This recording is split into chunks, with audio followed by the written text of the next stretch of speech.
At Cornhusker Auto Center, bragging is not our style, but that doesn't mean our customers can't. Great people, easy transaction, went out of their way to help. Thank you. Amazing place to buy a vehicle. Great staff all around. I would recommend Cornhusker Auto to anyone. Timeout! Welcome back to another episode of Timeout, where we will recap the first round of the state playoffs. We're going to start off with 8-man, including two of the really craziest games of the season. If you recall, a week ago, Lutheran High Northeast and Neligh-Oakdale played a really crazy 86-50 game, and both of those teams just matched with crazy games again this week. Lutheran High, like I said, involved in one of those games. Jackson Kant and Ben Gebhardt, both a big day statistically. Lutheran High survived on a halfback pass on the last play of the game, beat Nebraska City Lourdes 56-52. The Eagles advanced to play at top-seeded Howells Dodge in a rematch from the regular season. Let's venture over on Highway 275 over to Neligh, where 9th-seeded West Holt led 27-0. Midway through the first quarter, took advantage of 3 fumble recoveries, including 2 scoop-and scores. Hunter Charf, though, finished with 305 yards and 5 touchdowns passing. Neligh-Oakdale scored 44 straight points to come all the way back. Finished with a 44-35 win. They'll travel to number 1 seeded Cambridge in the West bracket.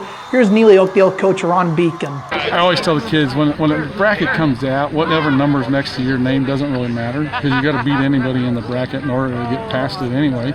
So, I've heard a lot of great things about Cambridge, and I think right now we're a pretty good football team when we're not turning it over, obviously. And so it's a nice challenge for us, and it's a good opportunity for us to go out there and play. Biggest upset by seeding involving area teams on Thursday was 12-seeded Creighton, scoring 30 points in the fourth quarter, take down number 5-seeded Wisner-Pilger 56-32. Bad news for the Gators. They started the year 7-0. Ended the season 0-2, including a first-round playoff exit. Also in Class D2 on Thursday night, Plainview was 10 seconds away from pitching a shutout, but for the most part, the Pirates did basically what it wanted to do against rival Randolph. 56-6 final. Plainview will hit the road in the next round of the playoffs. They will take on defending champion Johnson Bra. Turning our attention over to Friday's games, really the upset of the day involving area teams.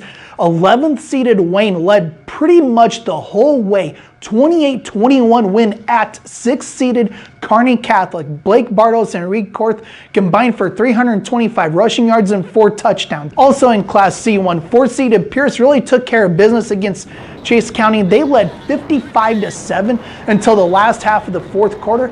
Carson A-Strike rushed for 261 yards and 3 touchdowns.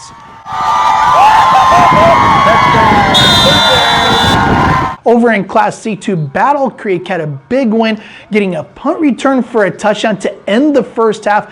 That kind of lit the fuse for the Braves, scoring 3 touchdown drives in the second half on their way to a 34-14 win over Fremont Bergan. Here's Reese Bodie after the win.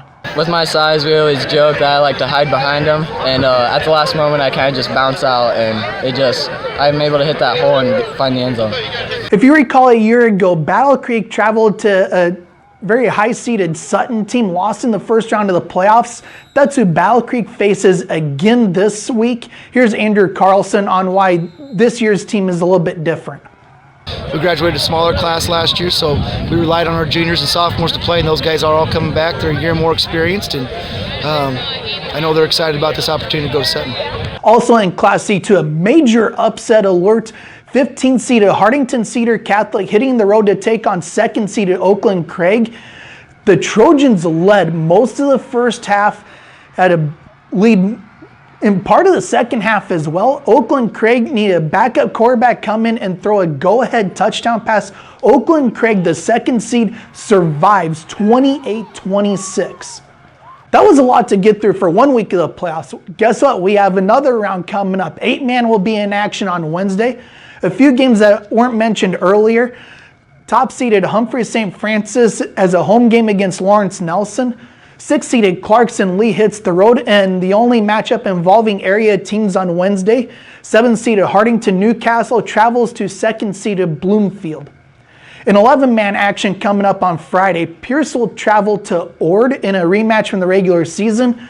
11-seeded Wayne gets a home playoff game. Over in Class C2, 5th-seeded BRLD travels to 4th-seeded North Bend Central.